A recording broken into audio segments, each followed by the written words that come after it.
How to download a LinkedIn profile picture. Open the LinkedIn app on your phone. You'll see the LinkedIn homepage with posts from your connections and pages. Tap on your profile icon in the top left corner, then go to your profile. Now, tap on your profile photo and select View or Edit Profile Photo. At the bottom panel, tap on Edit. Here you can customize your LinkedIn profile photo. Rotate it, crop it, or adjust the framing as needed. If you want to undo any changes, just tap on the cross at the top left and select Discard.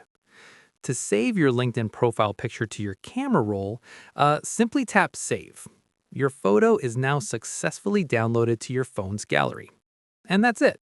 That's how you download and save your LinkedIn profile picture directly from the LinkedIn mobile app. Quick, simple, and no third-party tools needed. If this tutorial helped you, don't forget to like, share, and subscribe to App Canvas for more tutorials like this.